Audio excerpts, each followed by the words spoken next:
Good morning. My name is Pelham. I'm very happy to be here. We're going to be going all over the place this morning, from John to Exodus to Job. And right now I want to acknowledge the fact that in Nova Scotia, you never know what you're going to get with the weather. And so I thank you to the brave souls who made it out, and thank you also to those who are tuning in online. I want to ask you a question. What is the most powerful weather event you've ever experienced? And it's probably not just like the freezing rain in the past week. You've probably likely experienced something more severe. Think back to the most powerful weather event you've experienced. Maybe a monsoon, maybe an earthquake, a fire, a typhoon. I don't know. But those that have been in Nova Scotia long enough can remember and can mark their time by the number of large weather events every couple of years. There's another one that tends to have a name. And Hurricane Juan happened about 20 years ago. That's sort of the one that has gone down in Nova Scotia legend. I was in junior high, and when that hurricane hit, it ripped the roof off my school. It ripped the roof completely off the school. It was a 3 or 4 story building, and it flooded from the top down. And they had volunteers work together for probably months to fix that up. But the whole junior high had to be relocated to the Atlantic School of Theology, actually, and each grade had their own little house there. And sure enough, a large snowstorm within a couple months of that, they called it White Juan. And these are the stories that you grew up with if you've been alive in Nova Scotia in the past 20 years. I'm sure these pale in comparison, honestly, to some of the things that you've been through. But I wonder, as scary as those events would be, how frightening would it be to be in a small boat in the middle of the sea on a storm? Very, very frightening. That's where we're going today with the story. Jesus walking on water is one of the 7 signs of new creation, and we can see that on the screen as it lists the seven ones. This is number 5. Imagine being in a small boat at night in a storm. As I prepared to preach the story of Jesus walking on the water, I was all ready to talk about Jesus calming the storm at the end of the story. Well, guess what? He doesn't calm the storm in the version in John. I was all ready to talk about how the disciples thought he was a ghost. That's also not in this story. I was ready to tell you about how Peter, in faith, stepped out onto the water and he started to sink, and Jesus, also not in the story. Or how that beautiful enigmatic moment where Jesus seems to pass by them and they're, what's going on? Not in the story. Okay, so I really had to just look at what it actually says, and that's what I'm going to talk about. Let's look at John chapter 6 and see what does actually happen. And while you open to John 6, verse 16, I'm going to grab a Bible.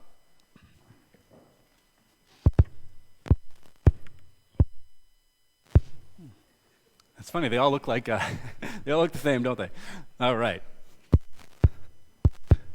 You may remember what happened last week. Jesus fed 5,000, and then they made him king. They tried to make him, they said, this is the prophet, and he retreated to a mountain. All right, let's have a look at the story. That works for me? All right, let's give it up. All right. When evening came, the disciples went down to the lake, where they got into a boat and set off across the lake for Capernaum. By now, if it's not clear already, it's dark, and Jesus had not yet joined them, so Jesus sent them ahead to cross the lake. A strong wind was blowing, and the waters grew rough. Again, you've heard the story, but let the terror and the fright and the physical danger really sink in.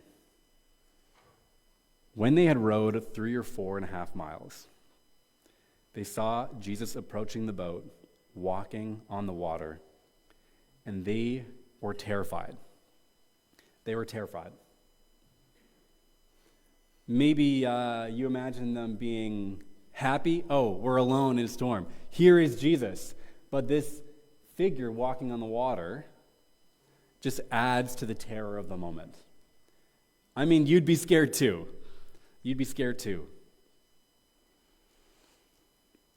It's an amazing thing. And you can picture it in your mind quite easily, but just let that sink in of how strange this would be for someone to be walking on the water. Not just water, but waves. These are called signs, right? That's what John calls them. And like I said a couple of weeks ago, signs point to something. That's what signs do. So I ask you, what does this one mean? That Jesus walks on the water in a storm.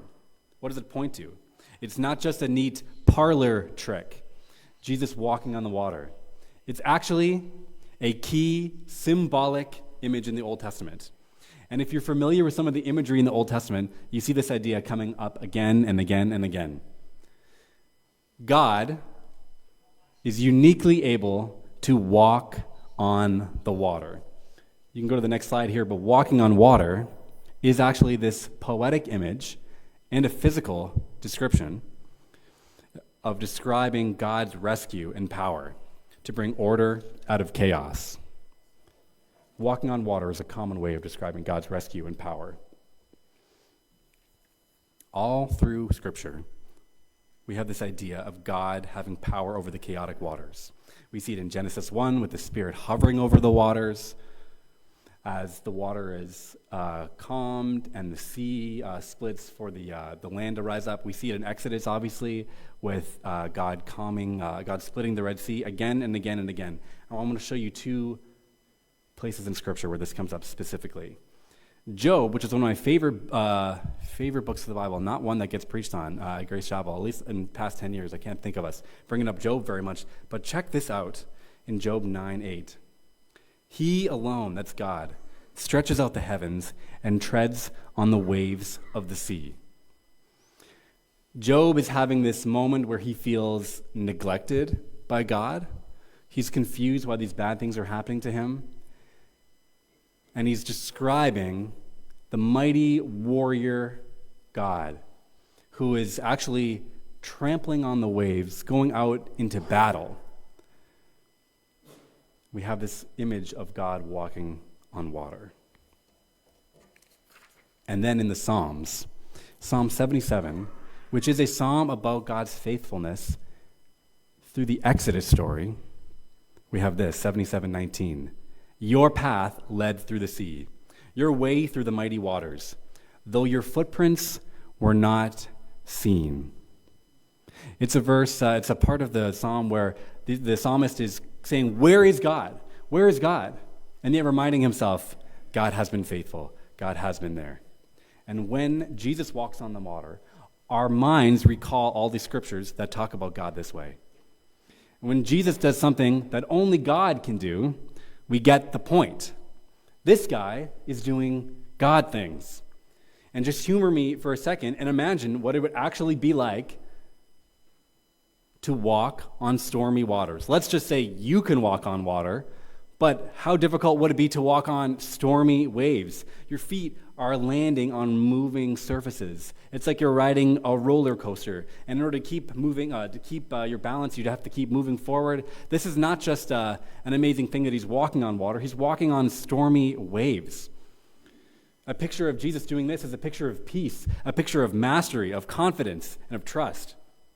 And as awe-inspiring as it would be, you can imagine why the dominant feeling the disciples have is fear.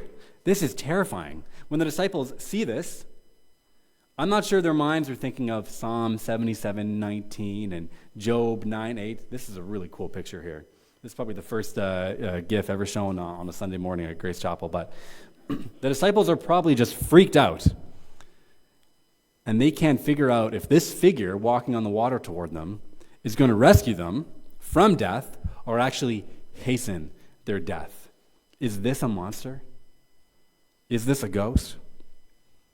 There's no doubt that the invitation of this passage is for you to ponder the chaos in your own life, what your response is to it, and to ponder where God is in the chaos.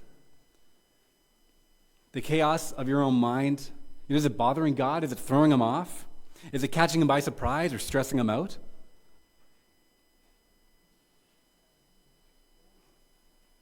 And it's not. Jesus is calmly but boldly walking over the waves towards you. He's approaching you. He's drawing near to you in the chaos, in the storm. And he's inviting you to something. He's inviting you to trust and trust God, even if he doesn't calm the storm.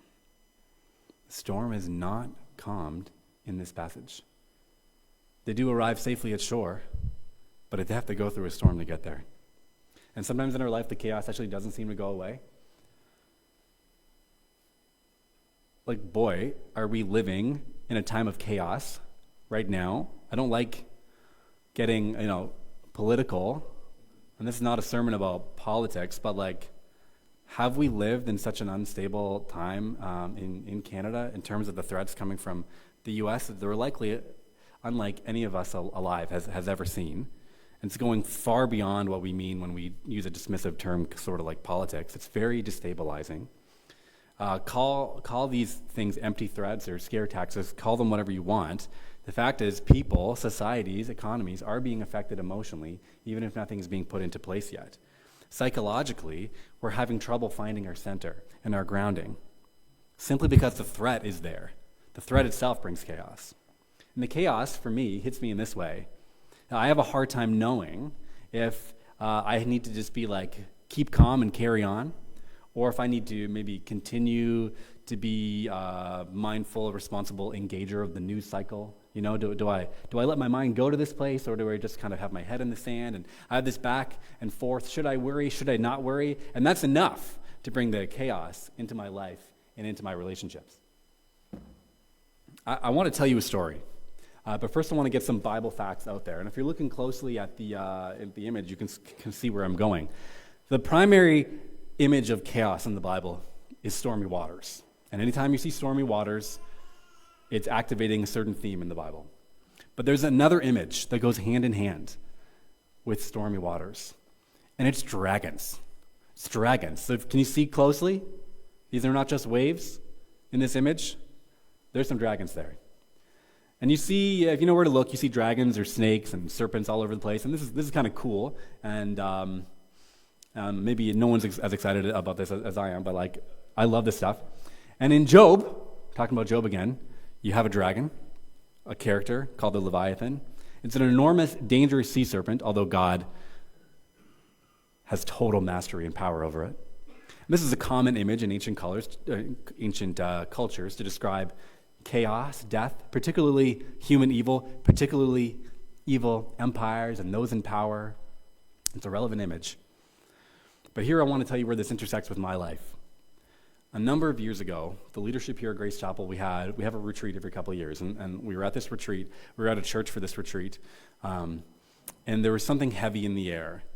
See, someone in the church was about to die. They were really sick, and they were about to die, and it was tragic, and we could just feel it coming, and the weight of the sadness was really hitting us. We were not really able to have productive conversations about such and such a business item. We just had to acknowledge that the death was in the air, and eventually we decided to just call it off. Like, we're not going to be meeting right now. But a key moment of that morning for me was when we all went our separate ways, and we sort of had 10 minutes alone with God. And I remember standing by a window and looking outside. And I saw something in the clouds that I'll never be able to forget. And I'm not making this up, but I saw a dragon in the clouds. The clouds looked like a dragon. And it looked kind of like what that picture that you saw. So like a long snake-like body with these sort of jagged kind of ridges on the back and a big mouth open with teeth. And it was right there in front of me. And I wish I'd taken a picture, but I was just so struck by this dragon in the sky. And I mean, I knew immediately that this was connected to this idea of death and chaos and disease, that God, that evil was doing something. And I turned away for a second, for a minute, and I think I opened my Bible and I was looking up dragons or something, I don't remember, but just trying to bring myself back down. And then I looked out the window again, and it was completely gone. The clouds had dissolved. The dragon was not in the sky anymore. And I thought, this is God telling me something. This is God telling me that he's bigger and stronger than death. He's got power over chaos.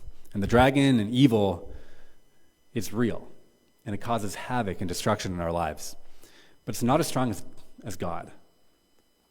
God has power over chaos and can and will defeat evil once and for all. That's actually the message the Bible is communicating to us. It's not just something the clouds tell me. It's in Scripture. Yes, there's evil and chaos, but yes, God is bigger and stronger. And they are no threat to him. Jesus can easily walk on the waters. He can subdue, he can defeat, he will take care of evil once and for all. And if you know where to look, all through Jesus' ministry, there are many stories of Jesus confronting and subduing sneaky creatures, chaos monsters, and I believe this story is actually one of them. And that's why I showed you that image, the little video, because it shows you that in that moment of him walking on the waters, he's subduing chaos. It reminds me of what I saw in the clouds. And it reminds me just how incredible it would have been to see Jesus walking on the waters toward you.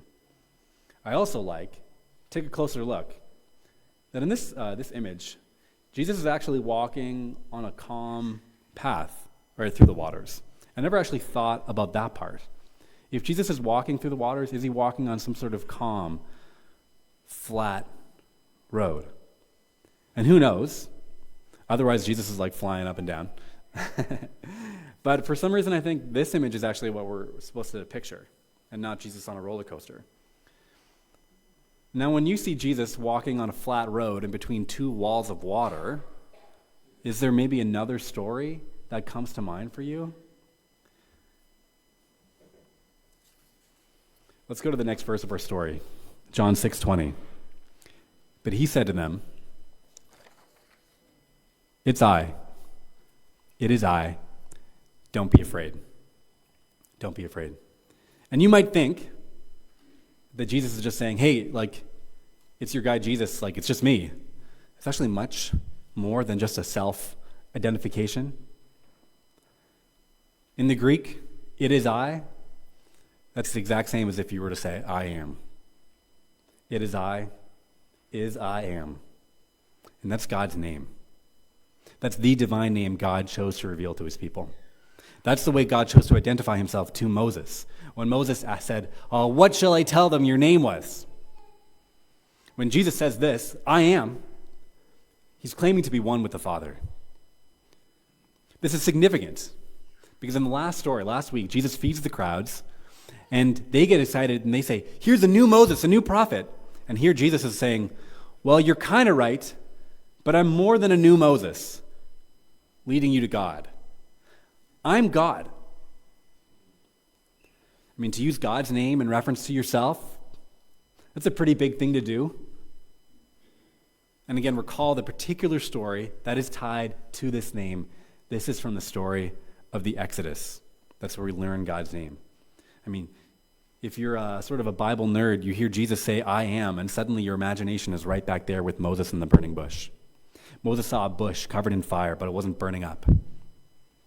That does remind me of how the disciples see Jesus walking on stormy waters, but not sinking. I think it's the same image. Recall the fuller story. God rescued the people from slavery because he heard their suffering. He cared for them. Just like Jesus in his ministry cared for his people, he saved them from the slavery of evil, disease, and death. In Exodus, God makes a way through the chaotic sea for his people. This is happening in this story too.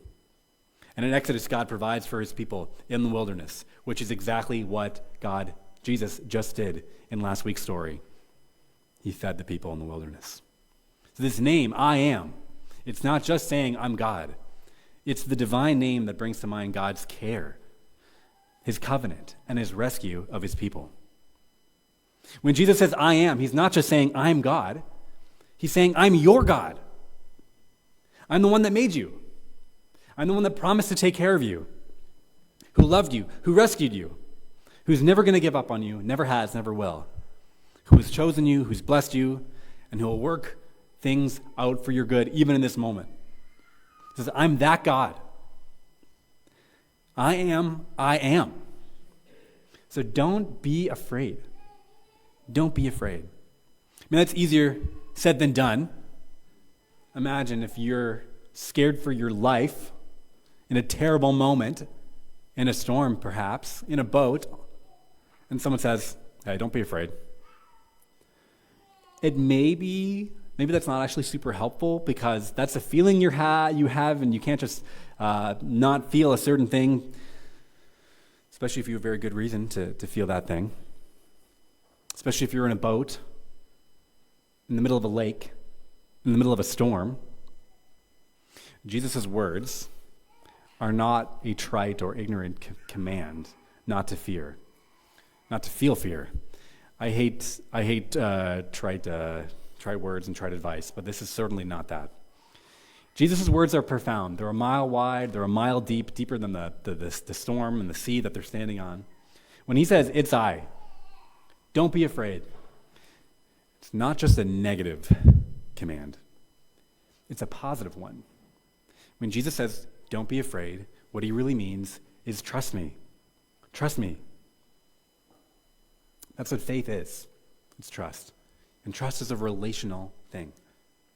Real trust only exists in relationships.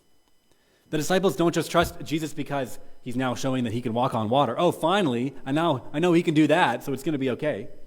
Well, actually, they trust him because he's shown that he loves them over time, and they've traveled with him for years. They've shown that because of who he is, he will now not abandon them in the boat, in the storm. More than that, they trust him because he's showing himself to be God.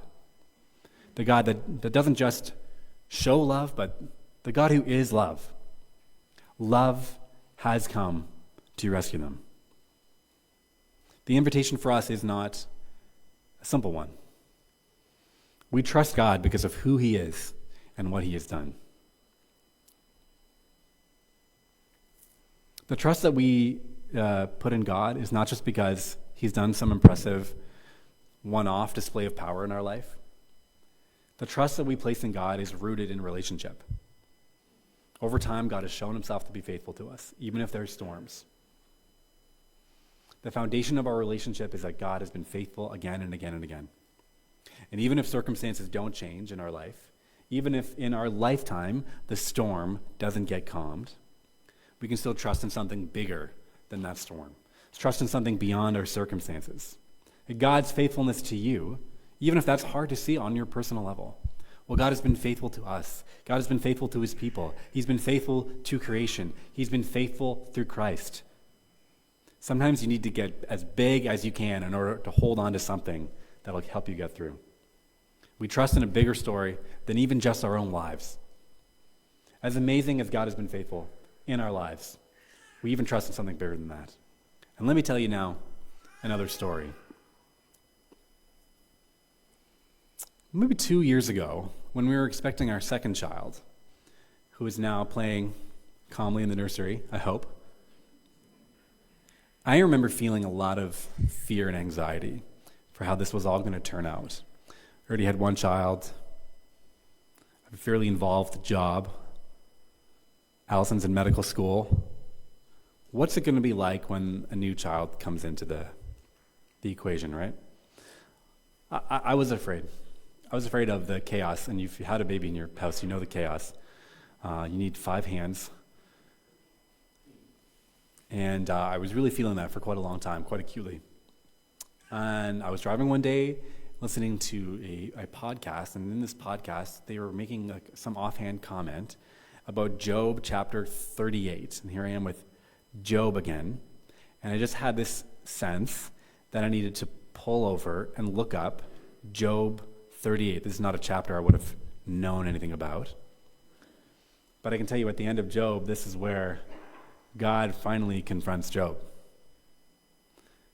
and does not answer his questions about why the bad things have happened, but simply God just puts on display his majesty.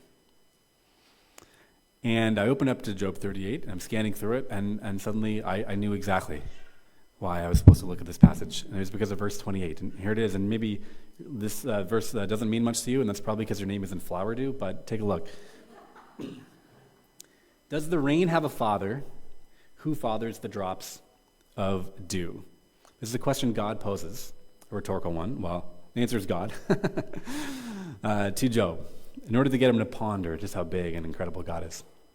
And for me, the message was just so clear. I mean, beyond the fact that my last name is Flowerdew, in our minds, like what we call the baby before it's born, both kids, we call them Baby Dew. It's cute. And so then that's how we refer to it. So we had this thing about not saying their name out loud until they were born.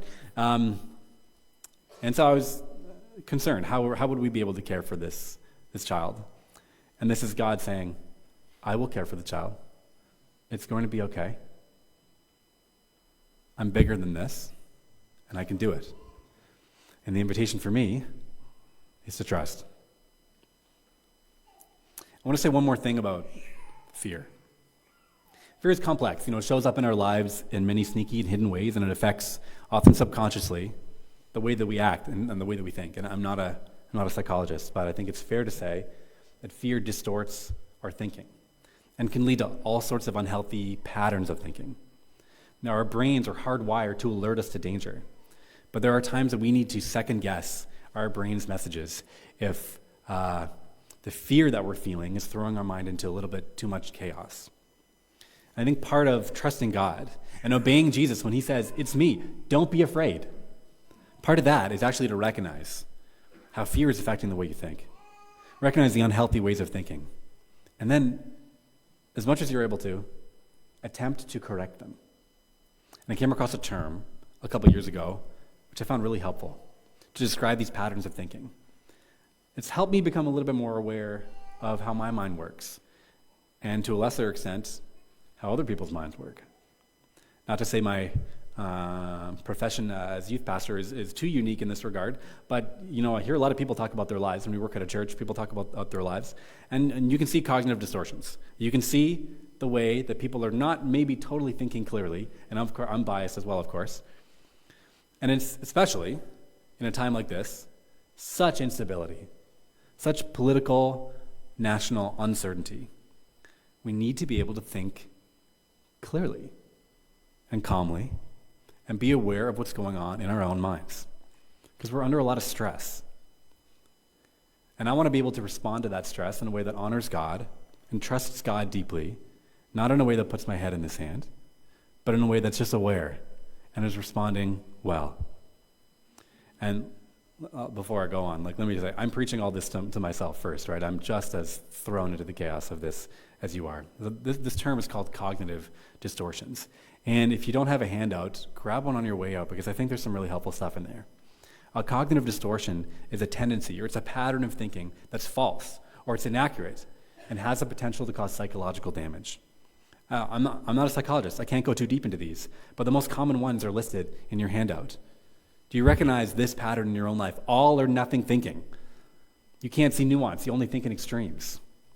Catastrophizing. Well, you exaggerate the likelihood and severity of a negative outcome. Mind reading. You think you know what someone else is thinking, and you have a negative interpretation of that. Fortune telling. You make a prediction based on almost no evidence. Overgeneralization. You have a broad assumption that you make based on very limited experience, but everything is all like this. Emotional reasoning. The acceptance of emotions as fact. Or having a mental filter where you only focus on the negative and you ignore the positive. Listen, there's lots of negative out there, but there's also positive. Let us not forget. So I leave these cognitive distortions with you to really think about how those affect you. And there's many more out there. I pray it bears fruit in your life, and it has for me. And to finish, I actually want to talk about one more thing that's going on in this story of Jesus walking on the water. And if you only look at these 5 verses, 16 to 21, you're going to miss it. Because remember where this story comes from. It's in the middle of a lake between 2 shores. There's a story that comes right before, and there's a story that comes right after. Jesus just fed 5,000 men. It's likely 5,000 families with physical bread. He meets a tangible need. And they cross the sea, and they have the story of the storm. But on the other side, we have another story about bread. There's like a symmetry here. This time, it's not physical bread. It's a speech where Jesus says, I am the bread. I'm the bread of life. You need to eat me. You need to feast on me. And if you do, you'll never go hungry.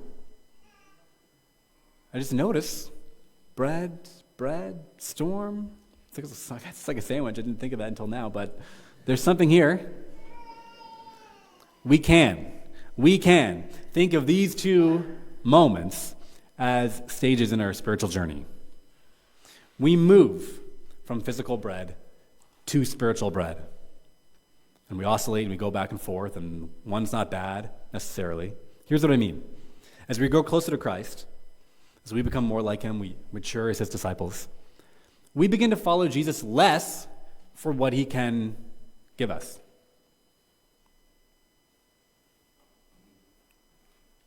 Less for what he can do for us. We follow Jesus less for the benefits and the blessings. And we begin to follow Jesus more because of who he is. And how that alone fills a deep longing in us. There's a progression. And as you follow Jesus into a deeper and deeper place into yourself, you just wonder about the stormy waters that you're going to have to cross. I don't mean bad things are going to happen to you, but there's hard inner work to be done when your faith deepens to a place where you're following Jesus not because of what he can do for you or what he can give you. If the idea of heaven was never there, would you follow Jesus? If the idea of physical healing was never there, would you still do it? These are hard questions to answer. You're going to have to face some pretty difficult truths about yourself. You're going to have to do some hard inner work. You're going to be called to trust God in the middle of your fear. I wonder if some of you right now are in that difficult middle place where you feel called to trust Jesus for more than what just he can give you. And you're called to feast on him. It's scary. You don't know if you're going to make it. But Jesus is right there in the middle of the storm, inviting you to something, drawing near to you, saying, "It's me, don't be afraid." Keep moving forward. Don't stay still. Come on this journey from physical bread to spiritual bread, from loving God because of his blessings to loving him for his own self, from relying on others' faith to making faith your own that can stand on its own. A journey from circumstantial confidence, while you're only feeling good about just because you're in a good situation, to a peace that passes understanding and can weather all storms. A journey from transactional faith, where it's just about what you and God give each other, to this mutuality of love and friendship. A journey where you're just coasting on the exciting highs of your spiritual life, to a hidden and humble consistency that gets through it all. The journey is a stormy one. It's difficult, and it's great and exciting. What an adventure these disciples are on. What an adventure we're called to. Your life will continue to be full of chaos. Our country's life, our church's life will continue to be filled with uncertainty. You will not be able to control the chaos in your life, in this church, in the country, in the world. But with the Spirit's help, you can, at least in part, control your response to it. I want to finish with a quote that kind of holds it all together. I'll read the quote. Think of what we're experiencing now as a people. Think of the chaos in your own life. Think of the cognitive distortions, the way that you only believe the negative and not the positive. From Frederick Buechner. Here is the world. Beautiful and terrible things will happen. Don't be afraid. Amen.